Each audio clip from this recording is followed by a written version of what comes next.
Ini jam rawan sih ya. Tapi nggak apa-apa, kita tetap segar di hadirat Tuhan ya ibu-ibu ya. Tinggal satu sesi lalu kita selesai ya.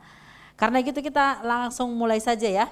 Kita langsung mulai saja, mari kita tundukkan kepala, kita berdoa. Di hadapan-Mu Bapa yang hadir di tengah-tengah kami dan terus sedang berkarya di dalam hidup kami siap untuk terus Tuhan perlengkapi, terus Tuhan baharui, adakan terobosan-terobosan baru di dalam manusia, batin dan roh kami, supaya dalam segala sesuatu apapun yang kami akan lakukan, kerjakan, kami percaya semua di dalam kendali Tuhan dan kami akan terus beroleh kemenangan. Masuki sesi terakhir di WCB modul 3 ini, biarlah Tuhan sempurnakan segala sesuatu hal yang sudah kami pelajari supaya materi ini sungguh-sungguh sangat berguna dan membangun kehidupan kami menjadi wanita-wanita Allah yang sehat secara pikiran, sehat mental, dan sehat secara total. Dalam nama Yesus kami berdoa dan kami sambut setiap kebenaran firman Tuhan. Semua kita katakan amin. Ya, halaman di buku kecil kita, halaman 54, mengatasi masalah secara spiritual. Kenapa perlu ditambahkan secara spiritual, secara rohani? Karena ada banyak orang, termasuk orang Kristen, termasuk pelayan Tuhan, ketika menghadapi masalah tidak menyelesaikannya secara rohani, tapi menyelesaikannya secara duniawi, menurut pengalaman-pengalaman, menurut arahan-arahan, ajaran-ajaran, teori-teori dunia. Karena itu mereka selalu tidak pernah tuntas, tidak pernah selesai, tidak pernah cakap menghadapi masalah-masalah yang sedang terjadi. Hari ini kita mesti bertobat ibu-ibu ya. Kadang-kadang tanpa sadar kita menggunakan cara-cara lain yang di luar kehendak Tuhan untuk menyelesaikan masalah. Mungkin masalahnya selesai, tapi dampaknya kemudian berkepanjangan dan mempengaruhi kedewasaan rohani kita. Kita enggak bertumbuh secara dewasa dalam kerohanian karena cara-cara yang kita gunakan dalam menyelesaikan masalah itu adalah dengan cara-cara yang tadi, yang bukan seperti yang Tuhan kehendaki. Kita tidak bisa memungkiri di perjalanan hidup kita pasti selalu ada masalah. Apakah ada di antara ibu-ibu yang hadir hari ini tidak punya masalah? Kalau ada orang yang hadir tidak punya masalah, saya mau bertanya, kok bisa nggak punya masalah? Masih hidup apa enggak sih gitu ya? Karena kita berani hidup saja itu sudah sebuah masalah, ibu-ibu ya. Hidup berarti siap untuk ada dalam masalah. Jadi masih berani hidup? Iyalah ibu-ibu ya, masalah kok ditakutin gitu ya. Tapi mari kita menghadapi masalah itu secara benar, secara tepat, sesuai dengan kebenaran firman Tuhan. Sehingga masalah bukan jadi momok, bukan membunuh kita, bukan membuat kita jadi makin mundur. Tapi masalah justru sebuah batu loncatan yang membuat kita naik terbang tinggi seperti burung Raja Wali. Amin ibu-ibu? Harus seperti itu ya. Masalah itu bukan ukuran kecil besarnya sebetulnya, bukan ya. Bukan juga berat ringannya masalah itu, tapi bagaimana cara kita menyikapi, merespon dan menghadapinya, itu yang paling penting sebetulnya. Jadi gak ada orang bilang, habis masalahnya besar banget, saya gak sanggup. Bukan persoalan besarnya, masalahnya terlalu berat, bukan masalah beratnya. Tapi bagaimana merespon, menyikapi dan menghadapi masalah itu. Cara yang dilakukan. Nah kita akan melihat ibu-ibu ya. Kenapa sih Tuhan itu mengizinkan masalah di hidup kita? Kenapa Tuhan gak ambil aja masalah itu? Kenapa Tuhan gak izinkan kita berjalan seperti di sepanjang jalan ada bunga-bunga di sepanjang jalan ya kan. Matahari selalu cerah ceria, ada burung-burung bernyanyi gitu. Kenapa Tuhan izinkan ada kerikil, ada duri-duri, kadang-kadang ada juga kalajengking yang Tuhan izinkan. Sehingga kadang-kadang kita terluka, kadang-kadang kita juga terhambat berjalan. Kok bisa Tuhan izinkan itu terjadi? Apa sih maksudnya? Apa Tuhan itu kurang kerjaan? Apa Tuhan senang kalau ngelihat kita tuh selalu bersusah payah? Enggak, Tuhan yang saya tahu, yang saya kenal bukan Tuhan yang seperti itu. Tapi Tuhan yang baik, Tuhan yang punya rancangan yang luar biasa, Tuhan yang selalu menghendaki kita berbahagia dan berujung nanti kita akan menerima kemenangan dan mahkota dalam kemuliaan kekekalan ibu-ibu. Ya. Memang dunia di mana kita tinggal ini kan adalah dunia yang bermasalah akibat dari dosa nenek moyang kita Adam dan Hawa. Jadi tidak ada sudut manapun di bumi ini yang kalau kita pergi ke situ bebas dari area masalah. Enggak ada, Bu. Selama kita hidup dimanapun, di situasi apapun, di waktu kapanpun selalu ada masalah. Selalu ada persoalan. Entah itu muncul karena diri kita, muncul karena ulah orang lain, muncul karena kondisi, keadaan, tapi selalu ada masalah. Contoh COVID kemarin, itu kan bukan karena ulah kita. Bukan juga karena ulah seseorang, tapi ada gitu. Tuhan izinkan masalah itu terjadi. Kok bisa gitu kan ya? Ini Tuhan ya apa-apaan sih gitu ya. Itu secara nasional, kadang-kadang di keluarga kita begitu kan. Kok bisa Tuhan izinkan terjadi ada penyakit. Padahal kita sudah jaga kesehatan, hidup berdoa juga, hidup benar, kok ada penyakit gitu kan ya. Kok Tuhan izinkan sih gitu. Kok Tuhan izinkan kita ditipu orang sih. Kita kan takut Tuhan, kita beri perpuluhan, kita ke gereja. Kenapa Tuhan izinkan? Nah, pertanyaan-pertanyaan seperti itu kadang-kadang membuat kita jadi berpikir, apa iya Tuhan ini sebenarnya pengen gak sih kita hidup berbahagia di bumi ini? Atau bagaimana? Nah karena itu kita akan belajar. Kenapa sih Tuhan izinkan ada masalah di hidup kita? Yang pertama, Allah memiliki tujuan di balik masalah kita. Apa ibu-ibu? Punya tujuan. Tujuannya bukan mau menghancurkan kita.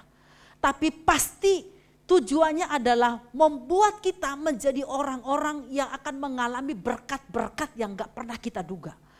Berkat-berkat yang gak pernah kita pikirkan. Jadi semua itu pasti akan mendatangkan kebaikan bagi kita. Juga bagi orang lain tentunya ya. Karena setelah kita diproses dalam masalah itu, kita keluar menjadi orang yang resilient, akhirnya kita menjadi berkat, menguatkan orang-orang di sekitar kita. Jadi tujuan Allah di balik masalah kita sungguh mulia.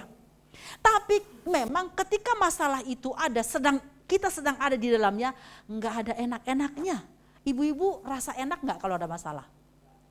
Aduh, enggak bisa tidur, makan rasanya kayak batu. Aduh, hati galau, pikiran kacau. Nah, makan tak enak, tidur tak nyenyak. Makan gak bisa tidur, tidur gak bisa makan. Memang sih ya ibu-ibu ya. Tapi itu kita rasa seperti diobok-obok. Ya Tuhan kok hidup begini amat gitu ya. Kok bisa begini. Tapi ketika nanti kita sudah melewati masalah itu, baru kita bilang, oh. Coba ibu-ibu bilang, oh. Itu ternyata ini maksud Tuhan. Nah gitu ya. Kalau tahu begini saya nggak ngomel waktu itu. Gitu ya. Kalau tahu begini saya nggak perlu nangis waktu itu. Ya ampun ternyata ini maksud Tuhan. Nah gitu kan ya. Nah sampai pada kita titik mengatakan oh ini maksud Tuhan.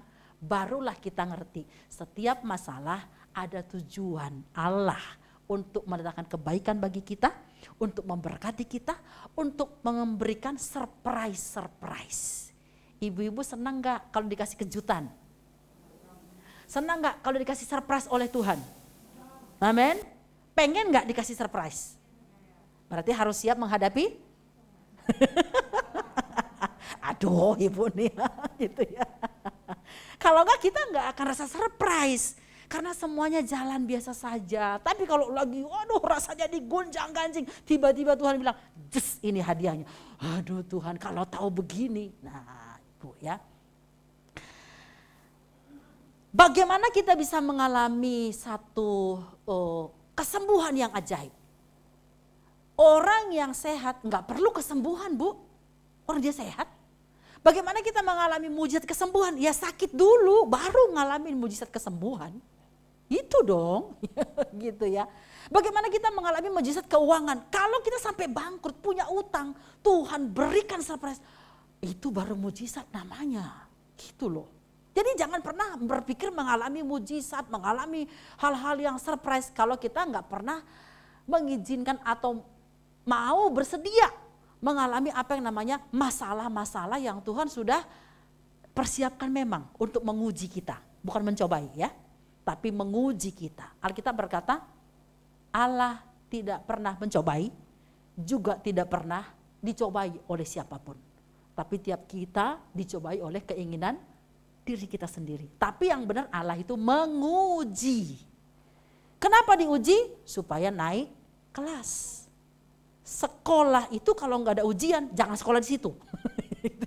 Masa sekolah sana, pokoknya naik aja nggak ada ujian. Sekolah apaan itu? Ya, tapi sekolah itu yang benar ada ujiannya, dievaluasi kemampuannya, layak naik kelas. Begitu, kita pun begitu. Kan kita selalu bilang, Tuhan, Kau akan menolong kami. Kami tidak akan jadi ekor, tapi jadi kepala. Gitu kan doa kita? Semangat sekali kalau doa kan? Tuhan, Engkau akan mengangkat kami naik. Dan bukan turun. Tuhan bilang oke. Gitu ya. Kita mau naik, yes, ada tesnya dong.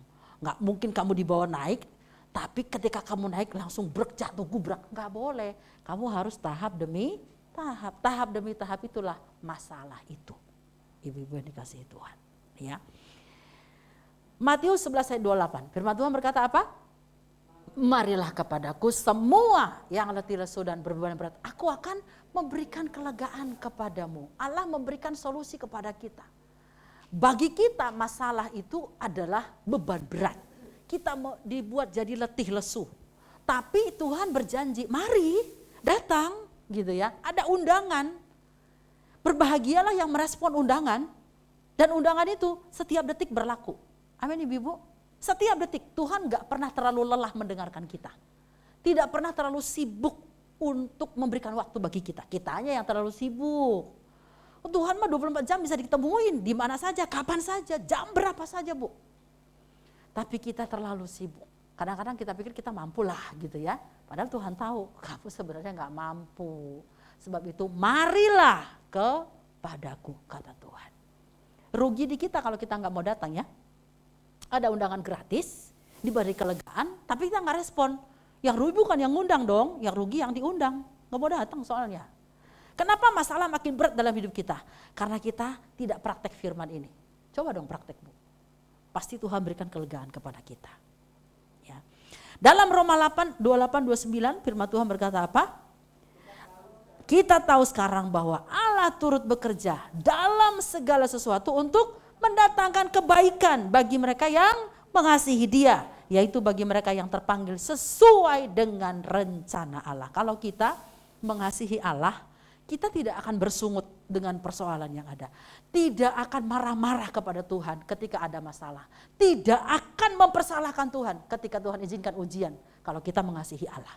Ya, karena kita tahu kasih Allah yang luar biasa kepada kita tidak akan membuat kita jadi terjerumus, terjatuh, bahkan hilang.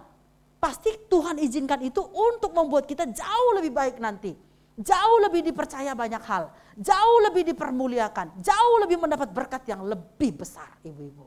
Ya, apakah kita nyambung kasih kita dengan kasih Tuhan?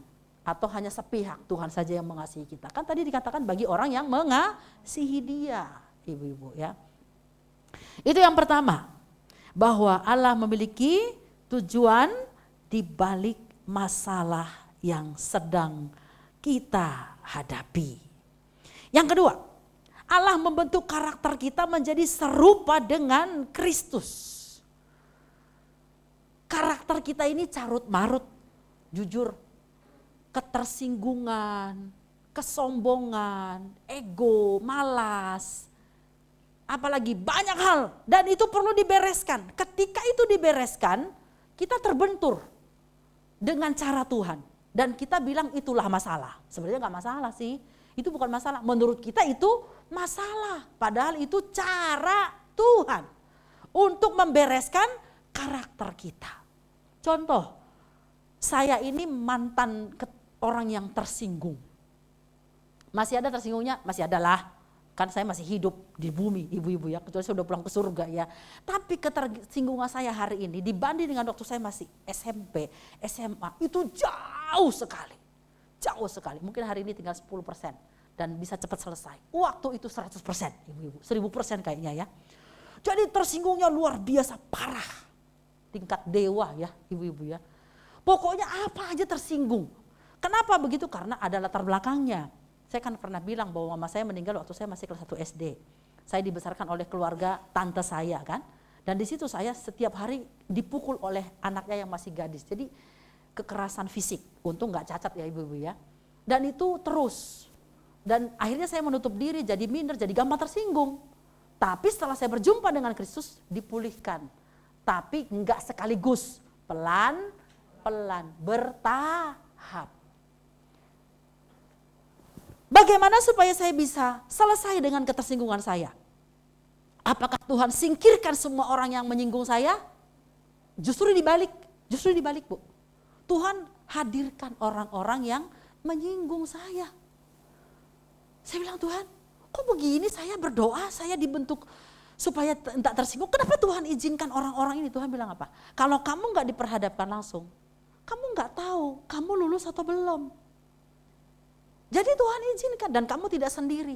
Ada aku, kata Tuhan. Pelan-pelan gitu ya. Sampai kemudian perasaan, emosi, ketersinggungan saya dikikis pelan-pelan, ibu-ibu. Jadi hari ini kalau ada orang yang bilang, Kak Bertina diomongin gini-gini itu gini. Saya bilang, sudah biasa. Saya sudah biasa diomongin. Enggak apa-apa, itu biasa.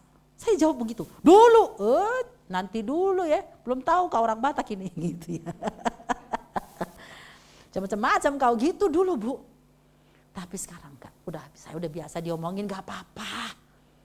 Akhirnya Tuhan memberkati dia. Sejujurnya saya ngomong begini dan itu yang saya lakukan Bu. Itu yang saya lakukan hari ini, ya. Tapi masih berproses, masih sisa, masih ada. Dan itu Tuhan terus akan kikis. Nah, ketika kita diberhadapkan dengan hal-hal yang berbenturan dengan karakter kita, itulah yang jadi masalah buat kita. Tapi kita bersyukur karena Roma 5 ayat 3 dan 4 bilang apa? Dan bukan hanya itu saja, kita malah bermegah juga dalam kesengsaraan kita. Kenapa? Karena kita tahu bahwa kesengsaraan itu menimbulkan ketekunan. Dan ketekunan menimbulkan tahan uji. Dan tahan uji menimbulkan pengharapan. Dan pengharapan dalam Kristus tidak mengecewakan. Wow ibu-ibu ya. Sampai kita semua tahan uji. Sampai kita semua resilience dalam Tuhan. Tuhan akan kikis karakter kita yang tidak menghasilkan buah. Karena Tuhan cari buah dalam diri kita. Tuhan tidak cari harta kita, Tuhan tidak cari talenta kita, Tuhan tidak cari kebolehan, keterampilan, Tuhan cari buah. Dan ranting bagian mana yang tidak berbuah, Tuhan akan gunting. Yohanes 15 berkata apa? Setiap ranting yang ada padaku yang tidak berbuah, diapain Bu? Digunting, dibuang, dibakar, jelas alamatnya. Tapi setiap ranting yang berbuah, diapain? Dibiarin. Diapain katanya? Dibersihkan. Siap dibersihkan? Kok melototin saya? Siap dibersihkan? Yakin? Saya nggak berhutang loh ya, saya udah ngomong ya. Jadi kalau ibu nanti dibersihkan, jangan salahin saya ya. Dibersihkan jauh lebih sakit tentunya. Karena kita udah bilang Tuhan, saya udah sungguh-sungguh loh Tuhan. Tapi kenapa saya benturan malah dengan orang yang saya anggap rohani loh Tuhan. Aduh ya dia itu figur saya loh Tuhan. Kok lewat dia? Justru orang-orang yang kita anggap membina kita, mementor kita, Tuhan izinkan mengecewakan kita. Untuk apa? Kita belajar dewasa, menerima semua orang, tetap mengasihi semua orang, tetap hormat kepada pimpinan kita, meski dia mengecewakan kita. Itu baru buah namanya.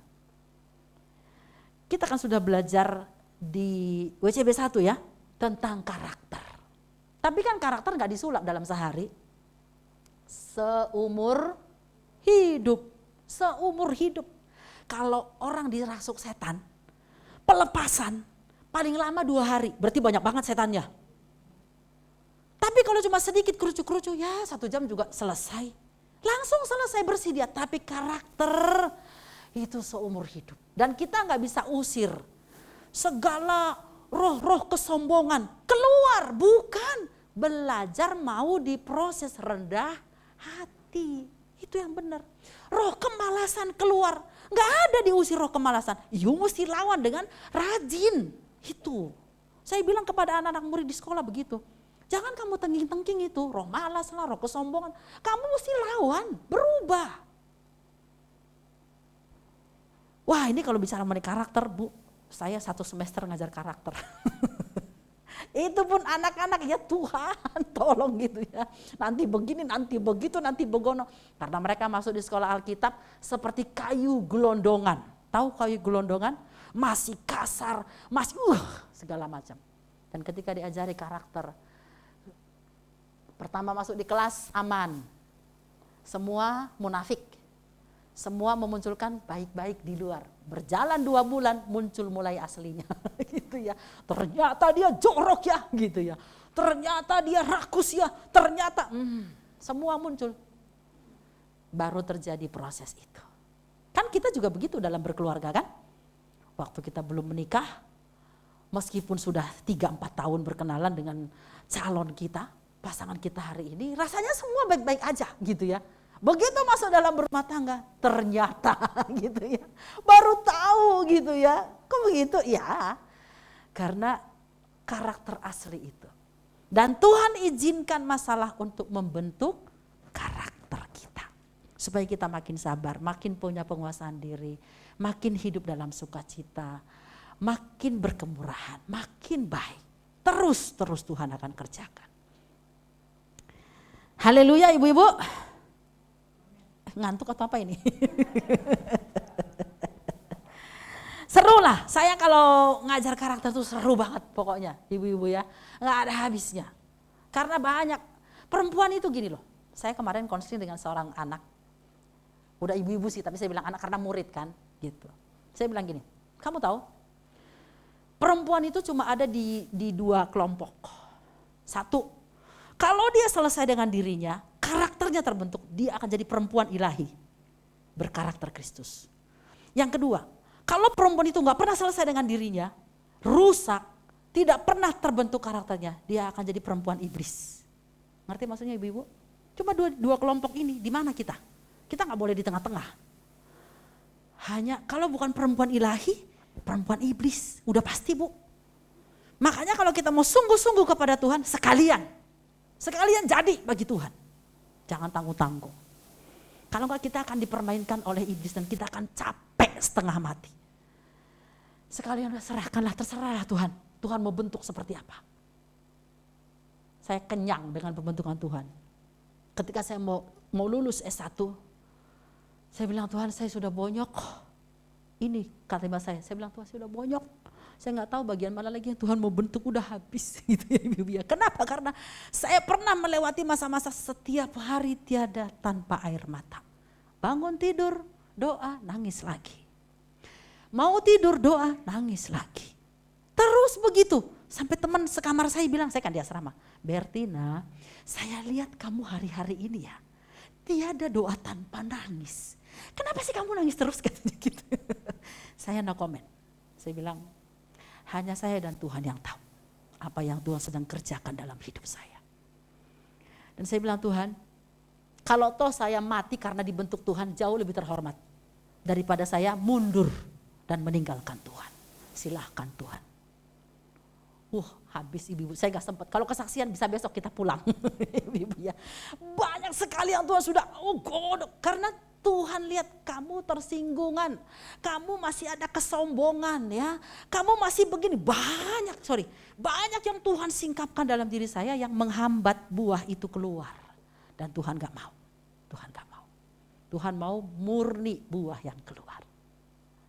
Ya ibu-ibu ya, dan Tuhan izinkan itu untuk kita boleh lebih menjadi orang yang berhikmat, perempuan yang tangguh, perempuan yang tidak cengeng, perempuan yang menjadi berkat bagi perempuan-perempuan lain. Gimana caranya? Ya Tuhan godok kita lewat berbagai macam persoalan dan masalah. Sekarang bagian yang kedua, bagaimana sikap kita menghadapi masalah? Apa yang harus kita lakukan ketika ada masalah? Yang pertama apa? Kelihatannya simple. Kita bilang, ini mah saya sudah lakukan Bu, gitu kan ya. Gak usah diomongin, saya udah tahu gitu ya. Tapi berdoanya kita gimana ketika ada masalah itu? Apa yang kita ucapkan dengan masalah yang ada ini? Itu yang paling penting. Bukan kita masuk kamar penting berdoa, enggak Bu. Dengan masalah yang ada ini, apa yang kita katakan kepada Tuhan?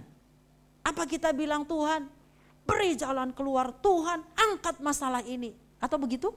Atau yang lain, kita akan berkata Tuhan lewat persoalan ini dewasakan saya. Lewat persoalan ini bentuk saya. Lewat persoalan ini nyatakan kuasa-Mu. Bukakan mata rohani saya. Filipi 4:6-7 bilang apa? Janganlah hendaknya kamu khawatir tentang apapun juga. Tapi nyatakan dalam segala hal keinginanmu kepada Allah dalam doa dan permohonan dengan ucapan syukur. Damai sejahtera Allah yang melampaui segala akal akan memelihara hati dan pikiranmu dalam Kristus Yesus Tuhan. Ibu-ibu, saya mau katakan, doa bukan mengubah Tuhan, bukan mengubah masalah, tapi doa mengubah saya, mengubah kita. Bagaimana kita menghadapi masalah ini? Ya, jadi harus benar dulu cara pandang kita terhadap doa itu. Supaya kita jangan kemudian kecewa. Saya udah berdoa, Tuhan bilang berdoa, tapi kenapa masalahnya masih ada? Iya, masalah masih ada, betul. Tapi cara kamu memandang masalah jadi berbeda kan? Kemarin kamu memandang masalah kayak menakutkan, momok, habislah saya. Ketika kamu berdoa menghadapi masalah kok tenang ya? Kok biasa ya? Rasanya masalah kok jadi kecil ya? Iya, karena Tuhan turut bekerja di dalam melihat masalah itu. Ya. Dalam Alkitab, Hana berdoa ketika dia terus dibully, diejek oleh Penina. Dikata-katai, dinyinyirin kata anak sekarang. Ibu-ibu pernah digosipin? Enggak pernah ya? Bahagia sekali hidupmu enggak pernah digosipin orang. Pernah, sering ya? Ibu-ibu pernah ngegosipin orang? Gitu ya, lebih jujur lagi ya. Jadi memang hukum tabur tua ya ibu-ibu ya. Tapi kalaupun itu terjadi pada diri kita, mari kita belajar bersikap seperti Hana. Tidak membalas, tapi menyerahkan semua kepada Tuhan. Waktunya Tuhan akan membela kita, ibu-ibu ya. Yesus pun berdoa ketika menghadapi ketakutan yang luar biasa, salib di depannya. Kan bisa saja dong Yesus gak usah berdoa, udah tahu kok gitu ya. Tapi kenapa Yesus berdoa sampai keluar titik-titik darah dari keringatnya itu seperti titik-titik darah? Iya, karena Yesus tahu dengan berdoa dia akan mampu menghadapi salib yang mengerikan itu. Yesus saja berdoa, masa kita gak berdoa Bu? Emang kita lebih kuat dari Yesus? Kan enggak. Jadi mari kita berdoa. Mari kita berserah kepada Tuhan. Berdoa untuk suami kita yang mungkin kasar. Yang mungkin gak pernah bisa lembut kepada kita. Atau mungkin segala macam hal yang dia lakukan. Berdoa untuk anak-anak kita yang tidak bisa diatur. Yang mau-maunya sendiri. Bukan dengan kuat gagahku, kata Alkitab. Tapi dengan roh Tuhan. Ya, berdoa supaya Tuhan menjumpai anak-anak kita. Sebab kalau mereka tidak berjumpa dengan Tuhan, karakter mereka tidak akan pernah berubah. Tapi kita dulu yang harus berjumpa dengan Tuhan. Supaya Allah berkenan akan permohonan kita. Doa, doa, doa. Orang Kristen yang tidak berdoa adalah orang Kristen yang mati. Mati rohani maksudnya. Ya. Dan jangan pernah mengharapkan mujizat. Jangan pernah mengharapkan pertumbuhan kedewasaan rohani, kebangunan rohani. Kalau tidak berdoa, tidak mungkin. Allah bisa gak sih melakukannya? Bisa aja, tapi Allah gak mau. Kenapa gak mau? Karena Allah tidak mau gratisan begitu. Ada harga yang Anda mesti bayar. Mari kita terus berdoa. Di mana kita berjemaat? Jangan bilang, ya gembala saya orangnya malas berdoa sih. gereja saya nggak ada kehidupan doa. Mulai dari diri sendiri. Satu aja pendoa di gereja ini sungguh-sungguh Tuhan kerjakan kebangunan rohani. Di gereja Bapak Ibu satu aja yang Tuhan mau cari seperti Elia. Tuhan kerjakan kebangunan rohani. Percaya nggak Ibu-Ibu? Jadi kalau kita mau melihat kebangunan rohani terjadi, kita dulu memulai dari diri sendiri. Berdoa. Menghadapi masalah seberat apapun, percaya. Dengan berdoa kita dimampukan Tuhan. Dikuatkan Tuhan. Untuk menghadapi setiap masalah tersebut. Jadi doa bukan cuma kalimat mati ya. Bukan cuma itu sebagai ayat-ayat Alkitab. Tapi doa adalah gaya hidup. Doa itu harus dipraktekkan langsung oleh kita. Yang kedua, apa? Mengucap syukur. Mengucap syukur. Tuhan menghendaki kita untuk mengucap syukur dalam segala hal. Bukan cuma hal senang, hal sehat, hal ada uang. Termasuk ketika kebalikannya yang terjadi. Belajar mengucap syukur. Kata belajar itu sebuah proses. Mudah mengucap syukur ketika semua keadaan aman dan oke. Tapi ketika terjadinya terbalik, tubuh sudah sakit-sakitan, anak-anak gak ada sopannya, menantu belagu, keuangan morat-marit, di komunitas kita rasanya gak diterima. Wah, ini lengkap semua penderitaannya. Bisa mengucap syukur Ibu-Ibu? Bisa mengucap syukur? Terpaksa. Bukan terpaksa, tapi Alkitab yang mengatakan. Mengucap syukur karena itu yang dikehendaki oleh Allah. Ibu-ibu, ada kuasa dalam pengucapan syukur. Ada berkat di balik pengucapan syukur. Ada mujizat di balik pengucapan syukur. Sebaliknya kalau kita bersungut-sungut, ada upah juga di balik persungutan itu. Percayalah. 1 Korintus 10 ayat 10 bilang, jangan kamu seperti bangsa Israel yang sepanjang perjalanan di padang gurun bersungut-sungut sehingga malaikat maut datang membinasakan mereka. Jadi upah dari persungutan apa? Malaikat maut. Mau Bu? Oh, saya nggak mau. Ya. Tapi upah dari pengucapan syukur, Tuhan akan mengerjakan hal-hal yang luar biasa dalam kehidupan kita. Hal-hal yang ajaib dalam kehidupan kita. Ada banyak kesaksian yang saya alami. Tapi satu yang saya nggak pernah lupa.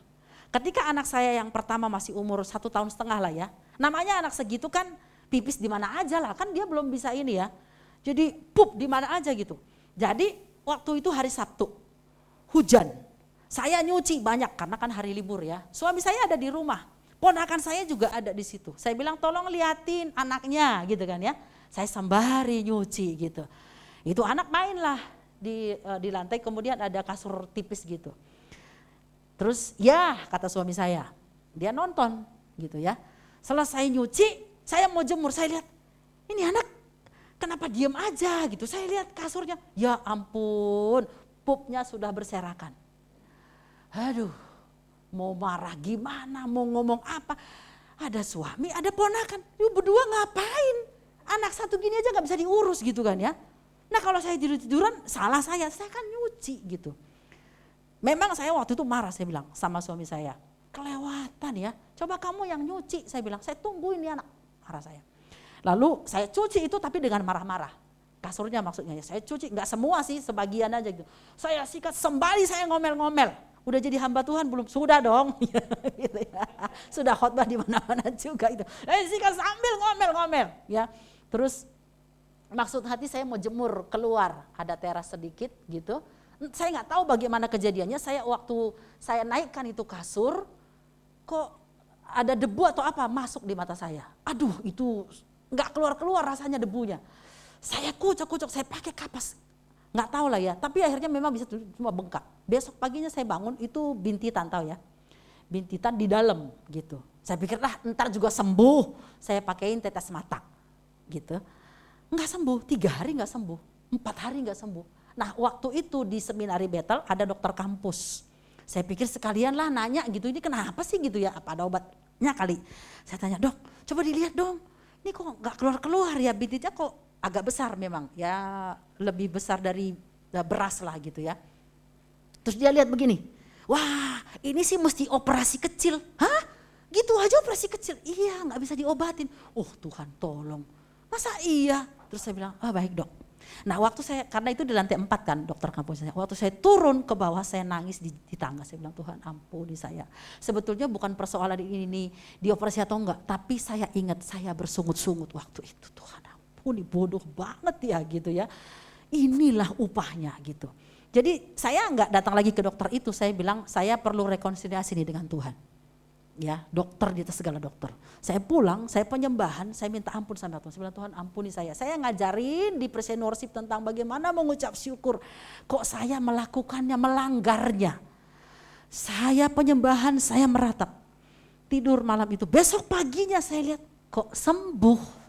Kok hilang. Loh, mujizat. Ada kuasa di balik pengucapan syukur. Tapi ada penyakit di balik persungutan. Makanya jangan bersungut-sungut. Amin ibu-ibu. Ini baru satu kesaksian, banyak yang lain bu. Gitu ya. Kelihatannya kecil sepele ya, tapi itu pengalaman saya gak pernah bisa lupa. Wah, makanya ibu-ibu, setan selalu akan mencari celah untuk membuat masalah kita makin besar ketika ada satu hal yang dimana kita bisa bersungut-sungut. Dia akan goreng, dia akan tambahin, dia akan siram pakai bensin. Teruslah bersungut, ayo salahin lagi. Salahin suami, salahin anak, salahin mertua, salahin menantu. Salahin Tuhan sekalian, seneng dia. Kitanya yang makin nyungsep. Lawanlah itu dengan mengucap syukur kepada Tuhan. Bukan cuma di gereja mengucap syukur ya ibu-ibu ya. Tapi juga dalam kehidupan setiap hari. Di pasar, di pekerjaan, di mana saja. Waktu kita diperlakukan oleh bos di kantor dengan sangat tidak enak, tetaplah belajar mengucap syukur. Amin ibu-ibu.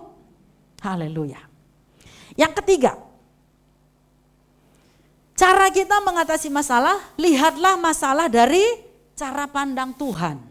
Dari perspektif Tuhan. Kalau kita lihat dari kacamata kita, masalah itu besar sekali memang. Tapi kalau kita pakai kacamata Tuhan, kacamata rohani, masalahnya jadi cuma sebutir debu.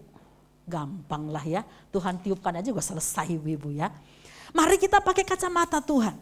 Ibu-ibu dalam Alkitab kita menemukan di Bilangan 14 ayat 2-4. Bersungut-sungutlah semua orang Israel kepada Musa, Harun dan segenap umat itu berkata kepada mereka. Sekiranya kami mati di tanah Mesir atau di padang gurun ini. Mengapakah Tuhan membawa kami ke negeri ini supaya kami tewas oleh pedang. Dan istri serta anak-anak kami menjadi tawanan. Bukankah lebih baik bagi kami pulang ke Mesir? Ini mental budak. Banyak orang Kristen dalam perjalanan hari-hari ini punya mental budak, budak dosa maksudnya. Ya.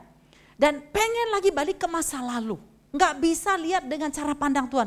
Kenapa Tuhan izinkan mereka ada di padang gurun untuk membawa ke satu negeri yang lebih baik. Padang gurun itu cuma perlintasan, bukan itu tujuannya. Masalah itu cuma perlintasan bu. Masalah itu cuma cara, bukan itu tujuan. Ada tujuan di sana yang Tuhan sudah siapkan. Di mana kita akan bisa mengalami apa yang namanya berkat-berkat seperti yang dialami mereka, yaitu tanah yang berkelimpahan anggur, susu, air, makanan, gandum berlimpah-limpah. Itu tujuan Tuhan. Makanya kita gak boleh hanya lihat padang gurunnya, kita lihat tanah Kanaannya. Mata kita harus tertuju ke mana. Tapi untuk hal itu kita perlu pakai kacamata iman. Mata yang sungguh-sungguh sudah dicelikkan secara rohani. Mata iman yang dibukakan oleh Tuhan. Kalau enggak bisa, kita akan tetap fokus pada masalahnya saja. Kita melihat ketika Saul melihat Goliat, dia lihat raksasa, iya kan? Ini besar, gak mungkin dihadapi. Sama seperti 10 pengintai yang lain di luar Yosua dan Kaleb. Melihat orang-orang Amalek, orang-orang Kanaan seperti raksasa-raksasa. Dan kita seperti belalang-belalang gitu kan ya. Tapi Yosua dan Kaleb bilang apa? Betul, diakui memang benar kok. Mereka itu manusia raksasa. Tapi Tuhan kita jauh lebih besar. Allah kita jauh lebih perkasa dibanding dengan manusia raksasa itu. Ya ibu-ibu ya. Kita nggak bisa mengatakan juga bahwa tidak ada masalah. Ada masalah benar kok, gitu ya. Itu fakta kok, ada masalah, ada penyakit. Tapi Tuhan kita jauh lebih besar dari semua itu. Jauh lebih hebat, jauh lebih dahsyat. Ya. Sementara Daud melihat Goliat, melihatnya bukan raksasa. Melihatnya adalah Goliat yang sudah mati terpenggal kepala. Belum terjadi sih, tapi dia mengimani itu akan terjadi. Makanya dia bilang apa? Kamu datangin kami dengan lembing.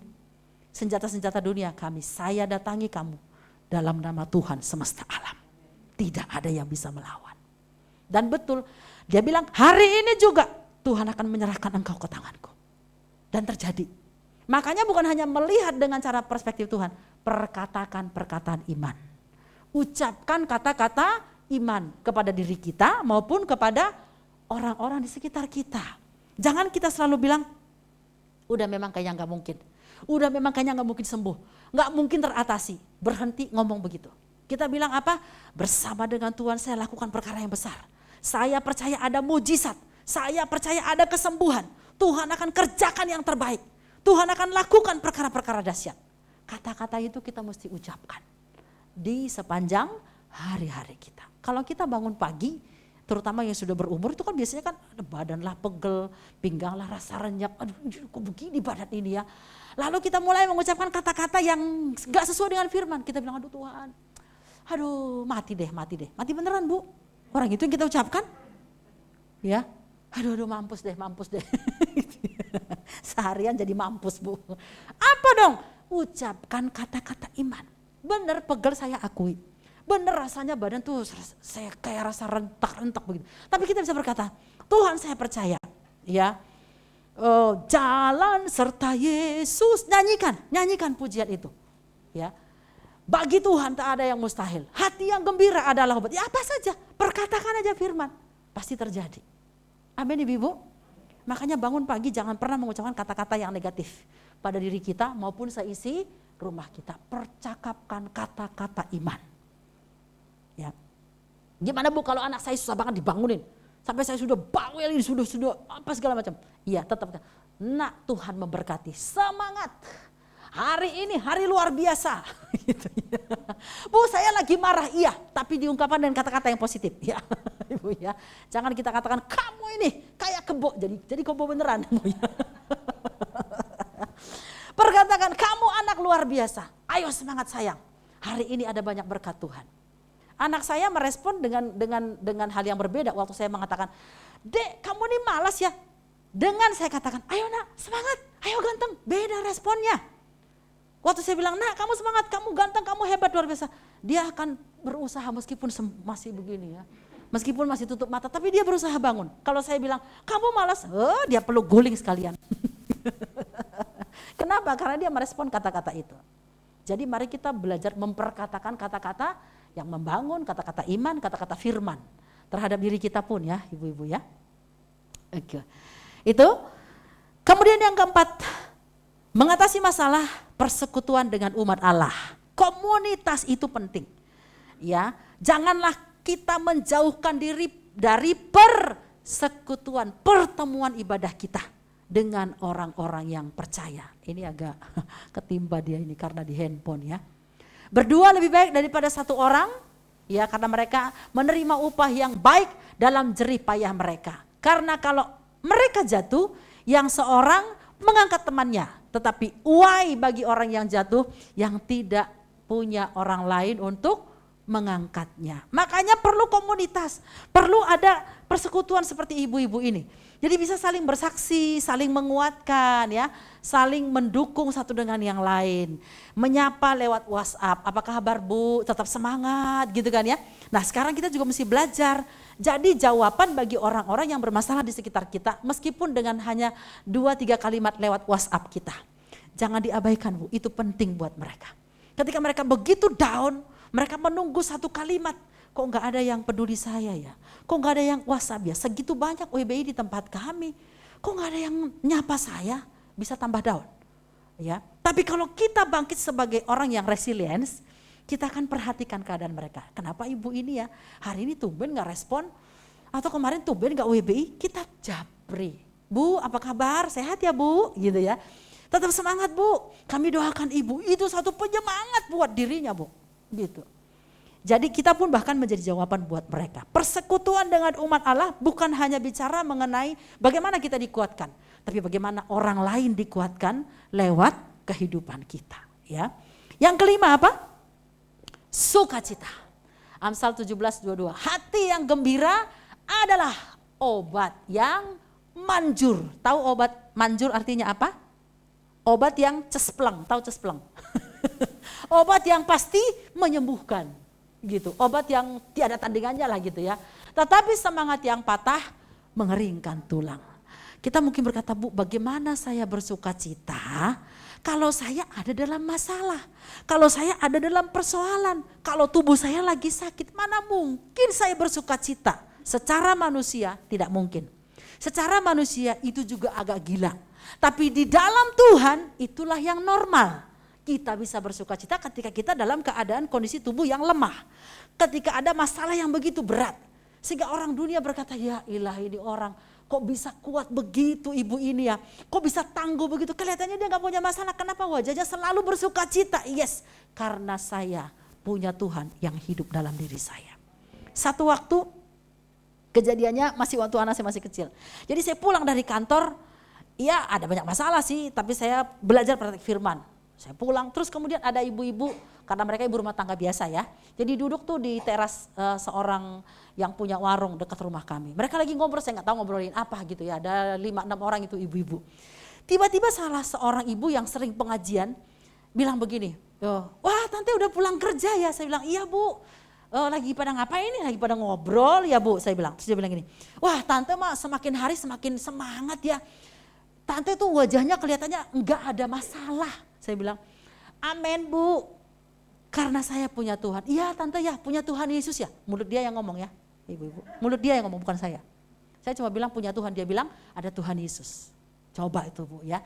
Dari mana orang lain tahu kita hidup dalam sukacita? Dari pancaran wajah kita, dari semangat hidup kita. Dari apa yang kita bisa transferkan kepada mereka secara roh. Bukan cuma dengan gaya-gayaan aktif kita ibadah, enggak. Mereka nggak peduli bagaimana kita rajin beribadah sampai kita memberi pengaruh dampak yang baik kepada mereka. Sehingga mereka akan mengakui orang Kristen itu kuat-kuat. Orang Kristen itu luar biasa. Orang Kristen itu kelihatannya tidak punya masalah. Bukan tidak punya masalah, banyak sekali masalahnya. Cuma kita diajar firman, kita menghidupi firman bahwa kita selalu bersuka cita. Akhirnya setan pun takut sama kita. Ini orang ya dikasih masalah banyak begitu tetap bersuka cita. Dia minggir. Tapi kalau satu aja masalah, kemudian kita mewek, dia bilang, ini medan saya, ini tempat yang saya tuju. Tambah diobok-obok kita ibu-ibu.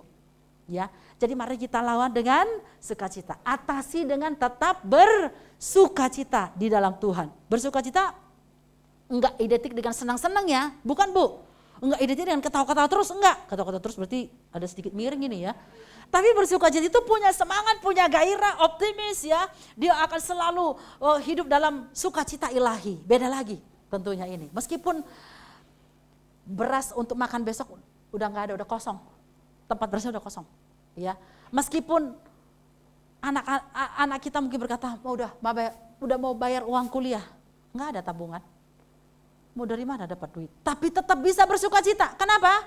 Karena kita tahu pengharapan di dalam Tuhan tidak akan mengecewakan.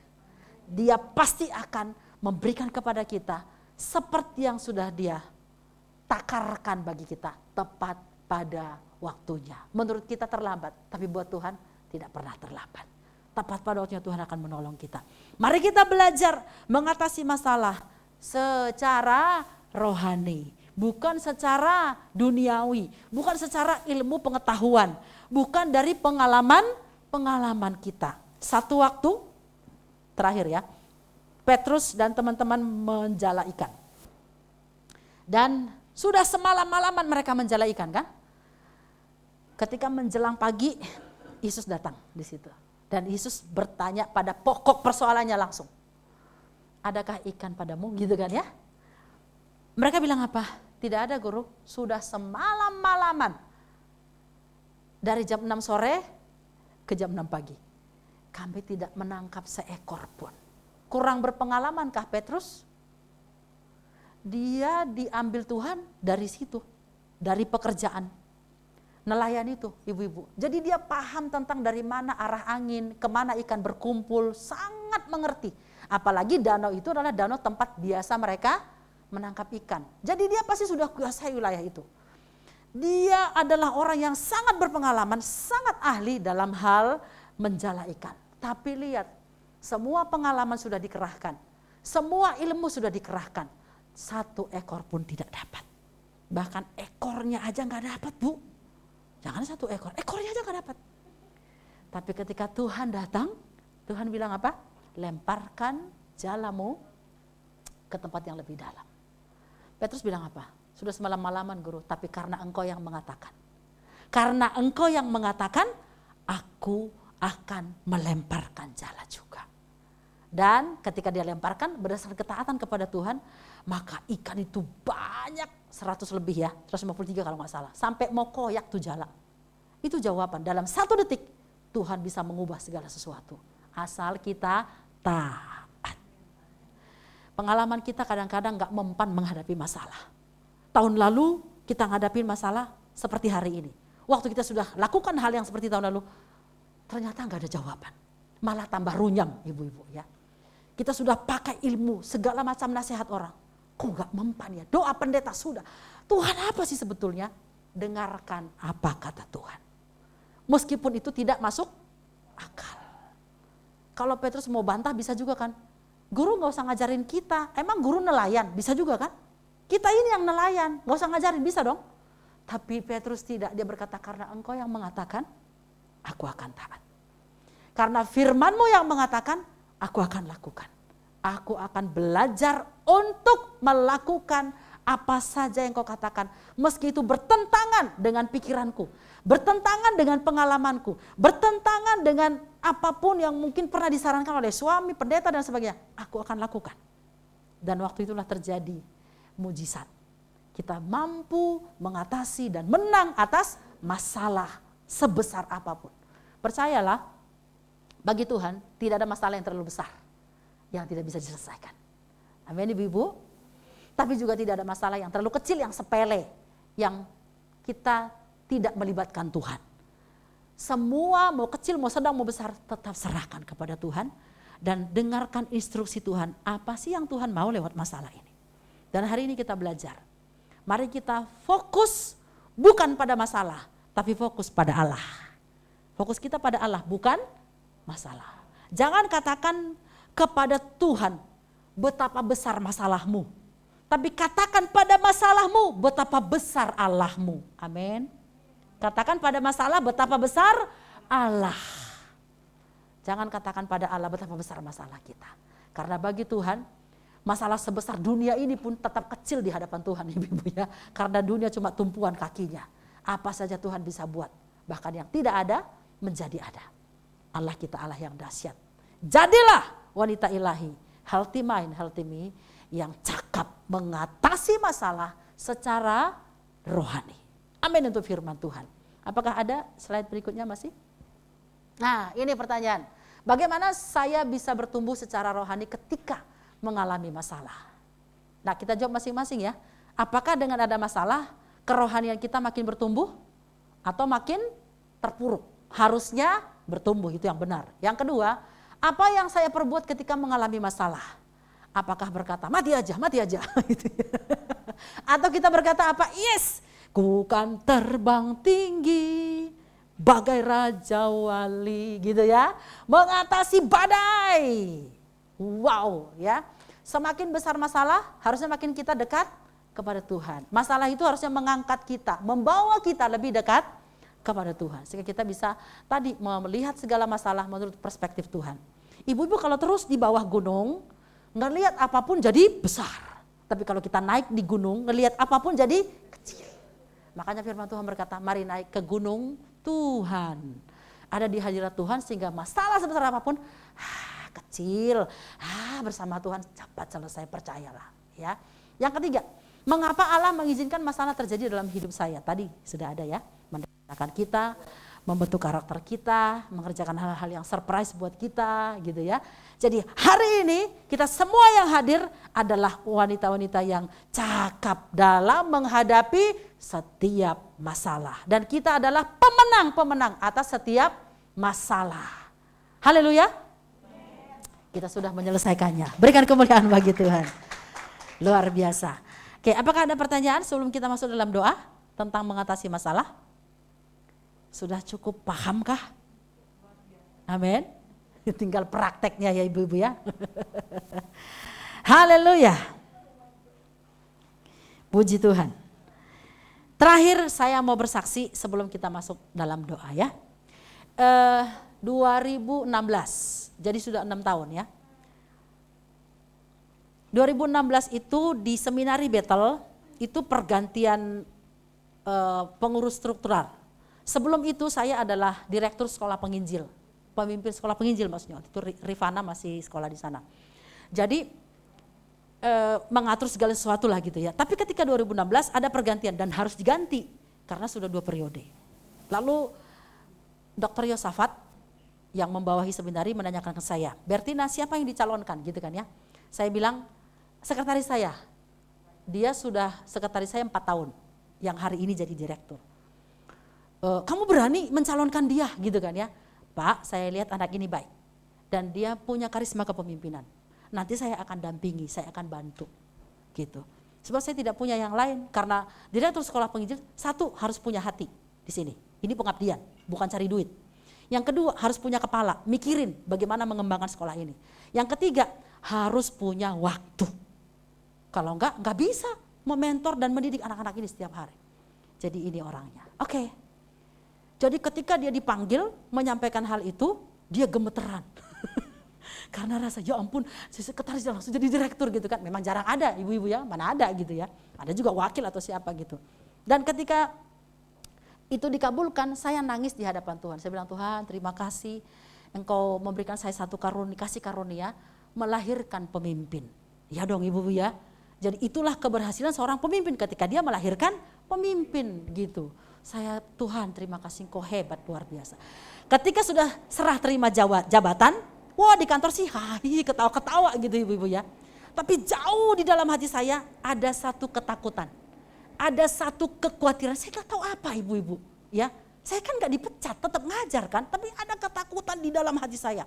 Saya pikir itu cuma perasaan lah gitu. Saya pulang ke rumah, berjalan aktivitas seperti biasa. Ketika mau tidur malam hari jam 11 malam, kok saya nggak bisa tidur ya? Kok hatiku ini rasanya nggak tenang? Kok ada kekhawatiran di sana? Ada ketakutan bahwa kamu kemungkinan tidak akan ngajar lagi. Kamu kemungkinan banyak hal, tapi yang negatif semua. Saya bilang Tuhan kenapa saya ini? Kok aneh gitu ya? Saya berusaha meremin mata, tidak bisa. Saya jadi tersiksa. Lalu saya bilang Tuhan apa yang saya mesti buat nih? Tuhan bilang kamu ambil gitar, kamu penyembahan. Saya turun dari lantai 2, saya bawa gitar. Saya penyembahan sejadi-jadinya. Saya nggak minta apapun. Saya juga nggak meratapi keadaan itu. Saya hanya penyembahan saja. Mungkin hampir sampai jam 3 ibu-ibu dikasih Tuhan. Tapi itu penyembahan yang sudah lama saya nggak pernah lakukan. Ternyata salah satu cara Tuhan membawa saya ke situ yaitu Tuhan izinkan ada sesuatu kegalauan di sana. Haleluya, udah saya tidur, pules sampai pagi saya bangun. Saya berangkat ke kantor seperti biasa, tetap ngajar ibu-ibu yang dikasih. Ketika saya pulang dari kantor, tetap ada, udah berkurang sih, tapi tetap ada ketakutan itu gitu. Apalagi waktu saya masuk ke salah satu komunitas, ada seorang yang berkata begini, Bu Bertina katanya resign ya dari seminari. Hah? Dari mana lagi tuh kata-kata muncul gitu ya. Kok ini nambah jadi intimidasi gitu ya. Enggak, saya masih ngajar, saya bilang gitu. Tapi galau terus di dalam. Ketakutan tentang hal-hal yang sebetulnya enggak perlu ditakutkan ibu-ibu gitu. Mulai lagi itu terjadi jam 11 malam. Saya bilang Tuhan kok saya aneh ya. Saya enggak mau begini sebetulnya, tapi kenapa ini ada? Kok saya terintimidasinya kuat sekali gitu. Waduh saya bilang saya akan ulang lagi. Saya ambil gitar, saya penyembahan lagi. Sejadi-jadinya saya penyembahan. Itu lebih lama. Saya luapkan semua kasih saya kepada Tuhan. Dan hari itu Tuhan berkata begini. Belajarlah untuk menerima. Bahwa memang sudah diberikan kepada orang lain. Jangan sombong. Kadang-kadang secara mulut kita rela gitu ya, tapi di hati sebenarnya enggak. Kita enggak siap. Tuhan bilang kamu jangan sombong, belajar. Merelakan. Ya. Lalu sudah lama aku menunggu penyembahan yang seperti ini kata Tuhan. Mana dulu Bertina yang suka menyembah itu, kok udah lama gitu ya, kamu sibuk ini itu segala macam. Oh ternyata itu maksud Tuhan. Dan ketika saya amin, nggak tahu gimana kok saya jadi sejahtera, tenang, sukacita, nggak ada beban, nggak ada ketakutan sama sekali sampai hari ini. Dan setelah itu ternyata ada rencana Tuhan yang dahsyat. Tuhan percayakan saya bawa di organisasi lain, jadi pengurus. Tuhan bawa pelayanan ini, pelayanan itu, percayakan ini, percayakan itu. Saya bilang, wow Tuhan, lebih daripada apa yang kupikirkan. Lebih daripada apa yang pernah aku doakan. Tuhan bawa aku. Ini maksud Tuhan ternyata. Jadi ibu-ibu benar ya, bagaimana cara kita mengatasi masalah? Doa, penyembahan. Tunggu apa kata Tuhan. Sampai Tuhan menyatakan apa sih yang Tuhan mau kerjakan dalam hidup kita sebelumnya. Amin ibu-ibu ya. Kiranya kesaksian ini boleh menjadi kekuatan bagi kita sekalian. Haleluya. Mari kita berdiri, kita akan berdoa bersama-sama. Saya nggak tahu apa yang menjadi persoalan ibu-ibu hari ini. Dan saya tidak perlu tahu, tapi Tuhan Maha tahu. Tidak ada yang tersembunyi di hadapan Tuhan. Mungkin itu masalah dengan diri kita sendiri, di dalam kita. Mungkin dengan suami, mungkin dengan orang tua. Mungkin dengan anak, menantu, cucu, atau teman-teman, atau pekerjaan, atau ekonomi. Ya apa sajalah ya. Banyak hal karena terlalu kompleks permasalahan hidup ini. Tapi jangan sembunyikan apapun di hadapan Tuhan. Karena kita tidak akan mampu mengatasi sekecil apapun masalah kita tanpa melibatkan Tuhan. Dan jangan pernah meragukan pertolongan Tuhan untuk sebesar apapun masalah kita.